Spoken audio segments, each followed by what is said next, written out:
Bonjour et merci de nous retrouver pour notre rendez-vous hebdomadaire autour de l'apôtre Paul. Et aujourd'hui, je vous propose de parler de ses compagnons. En effet, en lisant les lettres de Paul, on l'imagine souvent solitaire, allant comme ça de ville en ville pour prêcher l'évangile.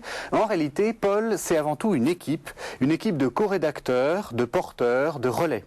Et même les lettres que l'on nomme de Paul, les lettres de Paul, ont souvent été écrites en collaboration. Alors, pour découvrir le monde des collaborateurs de Paul, je vous propose de retrouver Catherine Bizot. Bonjour. Bonjour. Catherine Bizot, vous êtes bibliste et donc vous allez nous parler de ses collaborateurs et on va commencer par peut-être le plus connu, Timothée.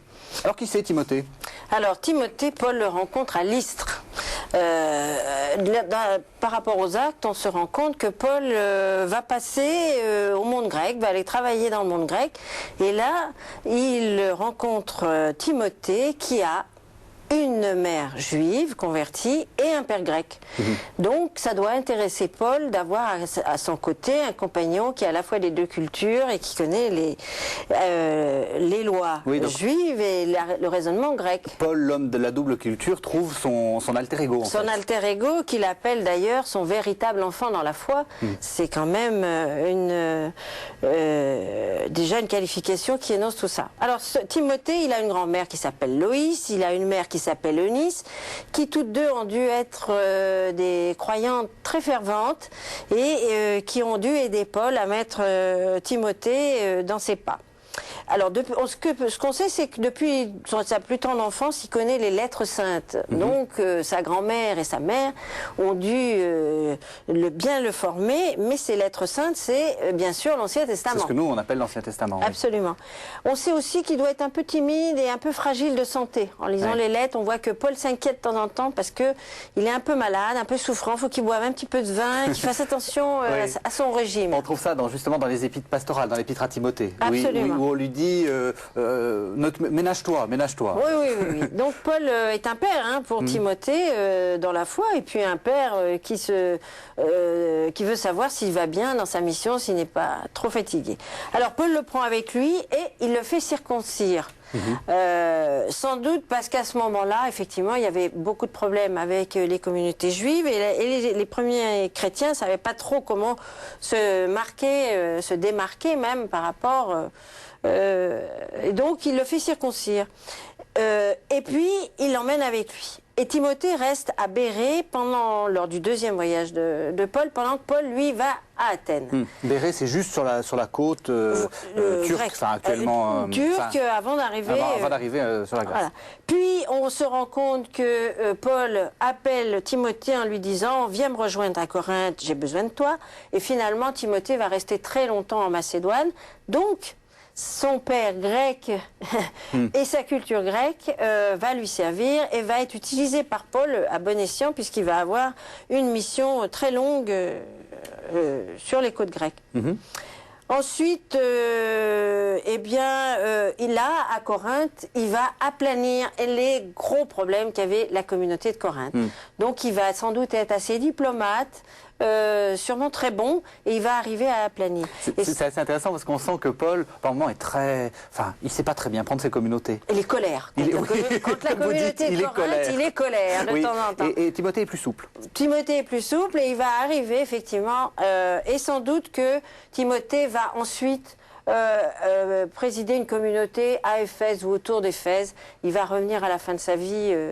Mais voilà, en gros, ce qu'on peut cerner de très concret sur le compagnon Timothée. Alors, ce qui est intéressant, c'est qu'on voit que Paul n'hésite pas à se confier à ce Timothée. Enfin, même pour des choses aussi importantes que la gestion d'une communauté, Paul lui fait confiance. Non seulement lui fait confiance, mais lui demande de prendre des initiatives. Alors, il y a quand même la deuxième lettre à Timothée où on voit bien que Paul lui fait... un panel de conseils à suivre au niveau de l'organisation des communautés, mais la confiance est là. Et parce que Paul ne dirige pas tout dans une communauté. Non, il ne dirige pas tout, il est loin, il ne dirige pas tout, et puis il a une équipe de premier couteau très proche de lui, qu'il envoie dans le monde et qu'il laisse, sans doute qu'il leur a laissé trouver des moyens d'action nouveaux. Merci Catherine Bizot.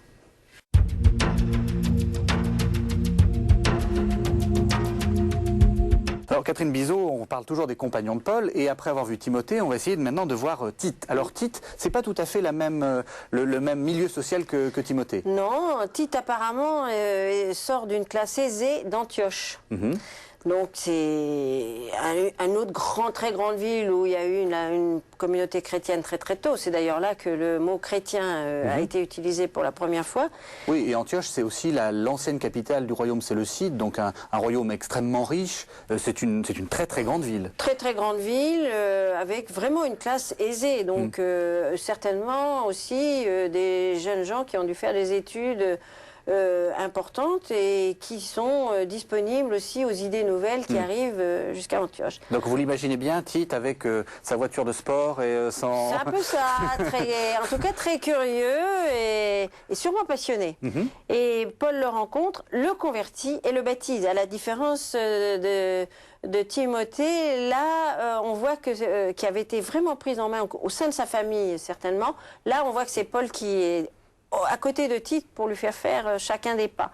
Converti, baptisé, et à la différence de Timothée aussi, Paul ne le fait pas circoncire. Donc c'est une grande différence. Et donc quand Paul va envoyer ses deux émissaires, que ce soit Timothée ou Tite, il va certainement pas les envoyer forcément aux mêmes endroits pour régler les mêmes problèmes. Timothée est à moitié grec et à moitié juif. Tite, lui, il est que grec. Il est que grec. Oui. Donc ça symbolise bien ce que Paul veut faire. Absolument. Et ce qui va se passer, c'est qu'on voit dans les actes, on voit que Paul va remonter à Jérusalem et il va emmener Tite. Alors que vont-ils faire à Jérusalem? Ils vont devant la communauté de Jérusalem qui dirige quand même toutes les petites communautés qui existent dans ce Moyen-Orient chrétienne. Il va présenter à ces têtes de l'Église que sont les membres de la communauté de Jérusalem ce qu'il prêche, comment il fait, qu'est-ce qui s'est passé sur les territoires où il est passé. Et donc, à son côté, il va rendre compte d'une certaine façon et vouloir obtenir le sceau de la chrétienté. Et à son côté, il y a Tite. Donc, c'est vraiment, sûrement, Tite, quelqu'un qui comprenait vraiment le fond des prêches de Paul, qui comprenait certainement les enjeux théologiques et qui était à même de repartir ensuite en dédoublant Paul pour aller prêcher la bonne nouvelle au sens où elle avait été confrontée à la bonne nouvelle qui partait de Jérusalem. Alors si les téléspectateurs veulent retrouver ça, il suffit d'ouvrir l'Épître aux Galates. Ah voilà, il suffit d'ouvrir l'Épître aux Galates. Les deux premiers chapitres, Exactement. on voit Tite intervenir. Alors on a d'autres renseignements sur Tite, parce que Tite a été envoyé à Corinthe. Donc déjà Timothée avait été envoyé à Corinthe, mais Tite aussi va être envoyé à Corinthe, puis c'est la communauté qui est la plus troublion. Et en fait, là je pense que Tite va taper plus du poing sur la table que Timothée auprès de cette communauté, mais avec succès.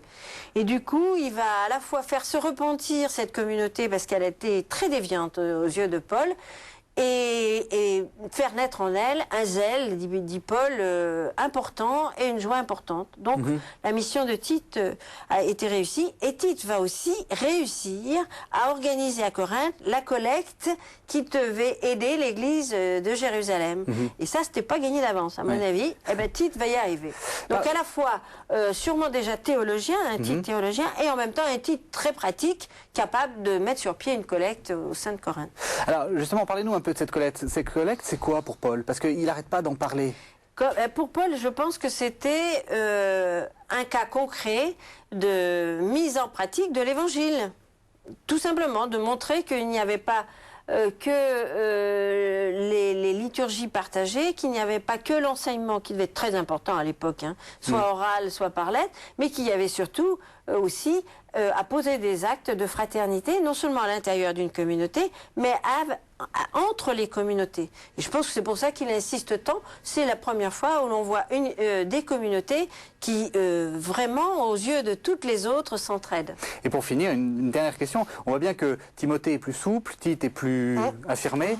Paul, c'est un bon manager. C'est un très bon manager. Et il va quand même, on dit souvent que Paul a mauvais caractère, on soupçonne, il va quand même collaborer 20 ans avec Tite.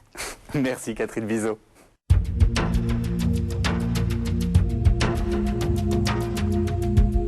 Catherine Bizot, on est toujours sur les compagnons de Paul. Alors on a vu Timothée, Tite, et puis après on va en voir qu'on connaît un peu moins, mais qui sont bien intéressants. Et en particulier Prisca et Aquilas. Alors c'est un couple. Voilà, je les appellerai, tous ceux dont on va parler là, c'est des évangélisateurs. Oui. Ils n'ont pas apparemment de fonction précise, mais ils sont très très très actifs. Alors Prisca et Aquilas, ce sont des Juifs de Rome. Et on sait qu'en 41, il y a eu un édit de Claude qui avait pour but d'éloigner les Juifs de Rome. Et on voit que Prisca et Aquila vont s'installer sans doute à Corinthe après cet édit.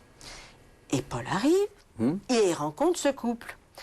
Ils sont juifs, hein, Ils sont complètement juifs. Apparemment, non seulement la bonne nouvelle les frappe au cœur très vite, mais ils doivent se convertir très vite, mais ils sont en plus fabricants de tentes, comme Paul. Donc, du coup, ça a l'air d'être la première base de Paul à Corinthe.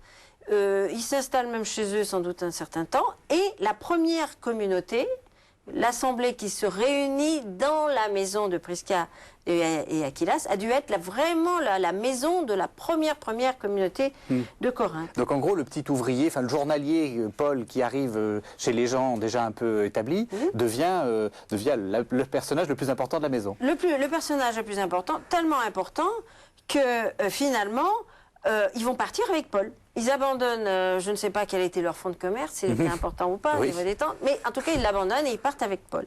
Et là, ils vont devenir des éclaireurs pour la mission de Paul. C'est-à-dire que Paul les envoie devant lui, avant même qu'il arrive dans une nouvelle ville. Prisca et Aquilas arrivent, et là, très certainement, étant juifs, ils doivent approcher la synagogue, la communauté juive. En même temps, étant commerçants, ils doivent être facilement sur les marchés, sur les circuits. Et donc, ils sont les éclaireurs de Paul. Et on va les retrouver un peu partout, notamment à Éphèse. Et ils vont rencontrer les gens qui ont déjà rencontré Paul. Par exemple, ils vont rencontrer Apollos. À un certain endroit. Ils vont confronter leurs difficultés, leur façon d'énoncer la bonne nouvelle. Et c'est ainsi que les évangélisateurs vont être tout autour du monde méditerranéen, des voyageurs, mais qui vont se connaître les uns les autres et certainement enrichir leur manière d'enseigner et d'annoncer la bonne nouvelle les uns les autres. Alors ce qui est intéressant, c'est que Paul ne nomme pas que Prisca et Aquilas. Dans ses lettres, il nomme aussi les autres. Donc on a des noms. Absolument. Vous avez dit Apollos. Alors Apollos, il a un rôle un peu ambivalent. Ambivalent, parce qu'il doit être un théologien pur et dur, on dirait de nos jours. Et il a instruit les communautés, notamment à Corinthe. Et il y a eu des dissensions après son passage, sans doute. Les mots, vous savez, c'est un peu comme nous. Il y a des mots en théologie qu'on aime bien, des mots qu'on aime moins. Et il y a eu une dissension à l'intérieur de Corinthe. Il a fallu rectifier. Il y a eu un peu des bagarres théologiques déjà. Et il a fallu rectifier. C'est un théologien un peu imprudent, on va dire. Voilà. Mais ils étaient très autonomes, forcément. C'est le début. C'était le début. Il n'y avait pas de catho. Il n'y avait pas... Bon, l'Institut catholique, vous voulez dire. Voilà, ils inventaient. D'accord. Et ils trouvaient eux-mêmes leur langage. Il y a eu Tychique aussi à Corinthe, qu'on a retrouvé en Crète, qui a dû être un bon théologien aussi. Il y a eu Épaphrodite à Philippe, qui devait annoncer la bonne nouvelle aussi, mais moins d'une façon théologique, d'une façon plus proche, vivante de la communauté. On sait qu'il y a eu Épaphras à Colosse. Bref, on les connaît par leur nom. Donc, non seulement il y avait les communautés chrétiennes, qu'on connaît, mais il y avait tout ce petit peuple itinérant qui se connaissaient les uns les autres, qui étaient envoyés par Paul. Donc, il ne faut pas oublier ça. On parle toujours des premières communautés chrétiennes, mais il ne faut pas oublier ce petit peuple itinérant qui était totalement au service de la bonne nouvelle. Par rapport à Paul, à votre avis, quel était leur rapport? Ils étaient en rapport de soumission? Je pense, oui, en rapport de soumission au niveau intellectuel, je pense.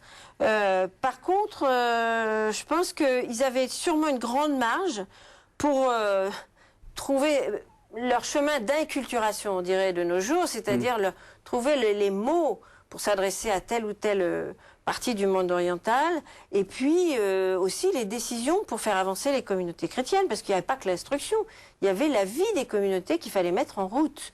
Donc là, je pense qu'ils avaient beaucoup de liberté.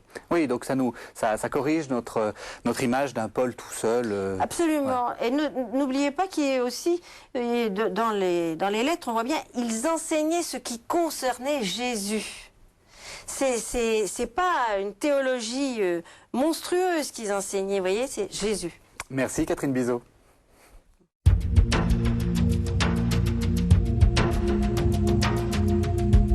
Catherine Bizot, on est toujours sur les compagnons de Paul. Alors, on a commencé à voir que c'est un réseau, ces compagnons de Paul, et il y a quand même un centre. Et ce centre, c'est Paul, et qui par moments pose un peu ses pénates, si on peut dire, dans une ville. Et la ville qu'il a le plus fréquentée, c'est Éphèse.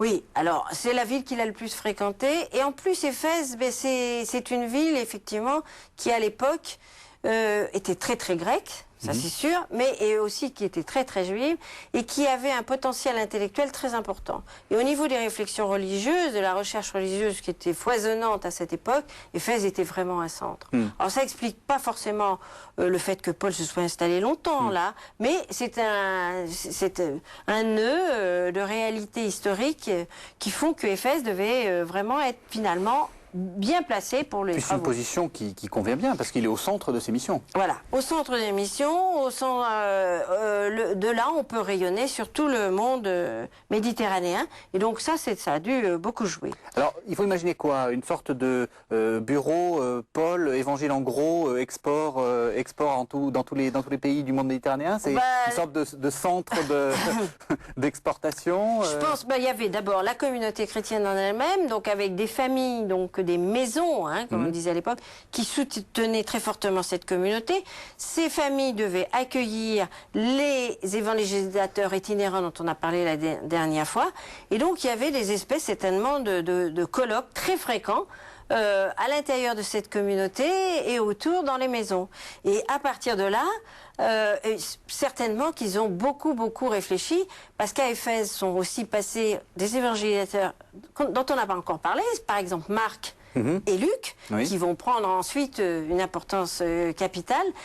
Tous ces hommes-là devaient revenir en faisant part de leur expérience, en faisant part des questions auxquelles ils n'avaient pas pu répondre. Je crois que c'est aussi simple que ça aussi. Hein.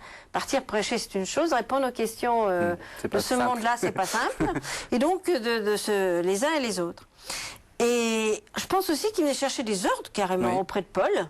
Hein, quoi faire avec quelle communauté, où partir, où être le plus utile. Je pense que Paul devait aussi donner des ordres. Et puis il devait se reposer aussi. Ah oui.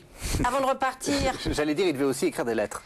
Et écrire des lettres. Hein. Se reposer, c'est vrai que c'est important. Bah oui, non, parce qu'il traversait tout ça soit en bateau, soit à pied, soit avec des conditions, dans des conditions difficiles. Donc je pense aussi que ça devait être un lieu un peu de retraite. Et il devait aussi écrire des lettres. Alors là, c'est là où voilà comment ça se faisait ces lettres. On voit bien que Paul est rarement l'auteur unique. Voilà. Alors rarement Paul est l'auteur unique, à la fois dans l'écriture physique de la lettre, ça c'est sûr et certain, mais même aussi dans l'organisation du texte de la lettre. Hein. Bon, alors Paul avait des secrétaires, notamment Tertius qu'on connaît bien. Ces secrétaires, ils écrivaient sous la dictée.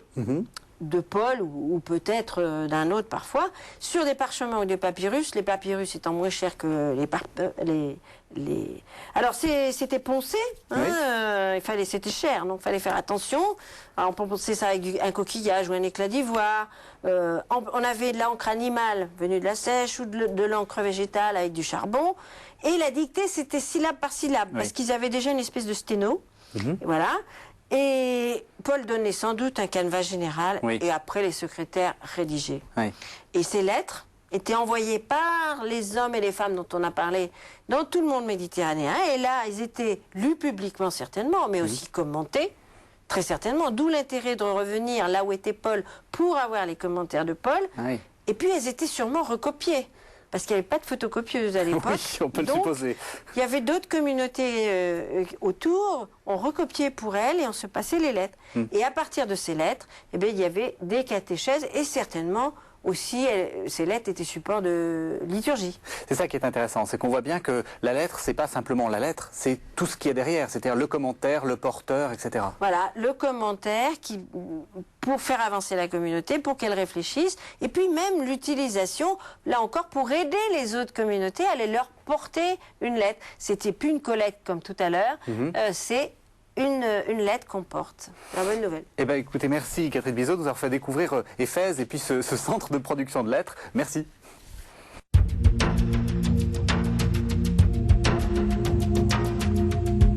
À la fin de cette semaine sur les compagnons de Paul, Catherine Bizot, j'ai envie de vous poser une question sur une expression que Paul emploie, qui est « ceux qui se fatiguaient dans le Seigneur ». J'ai trouvé cette expression magnifique. Oui. C'est fatigant. C'est fatigant. Non, mais c'est une expression absolument extraordinaire. C'est ceux qui se fatiguent dans tous le les Seigneur. C'est tous ceux qui participent. Et alors là, moi j'incite tout le monde à lire, notamment, relisez pas toutes les lettres de Paul, mais relisez au moins la fin de chaque lettre de Paul, parce que vous allez trouver une énumération de tous ceux qui se fatiguent dans le Seigneur. Donc, Paul est vraiment conscient que c'est fatigant, mais en même temps, c'est extraordinaire parce que ce sont les membres des communautés naissantes. Donc, c'est des gens qui ont découvert la bonne nouvelle très récemment, qui ne doivent pas savoir l'exprimer, et donc qui vont mettre ce qu'ils ont à mettre au service de cette église, qui est encore une église avec un grand E, certes, mais qu'on a du mal à définir sur la carte, et dans ses fonctions. Alors racontez-nous un peu ces petites mains. Alors ces petites mains, par exemple, il y a Crispus à Corinthe, qui doit être le plus riche. Et alors Crispus à Corinthe, il va mettre un peu de son argent à disposition de la communauté. Or, on sait que la communauté de Corinthe, la majorité, c'était des gens assez pauvres. C'est le port, il y avait beaucoup de passages à Corinthe, mais ce n'étaient pas des gens très riches. Donc, on sait que Crispus a eu la générosité de donner de l'argent à la communauté. Alors, toujours à Corinthe, il y a un certain Éraste, qui devait être magistrat, parce qu'il met ses compétences juridiques à la disposition des membres de la communauté. Oui. Donc il devait faire celui qui faisait sauter les PV, par exemple, et conseiller un tel ou un tel par rapport au droit romain à Corinthe. Donc c'est intéressant. On voit là vraiment les premières communautés qui se disent...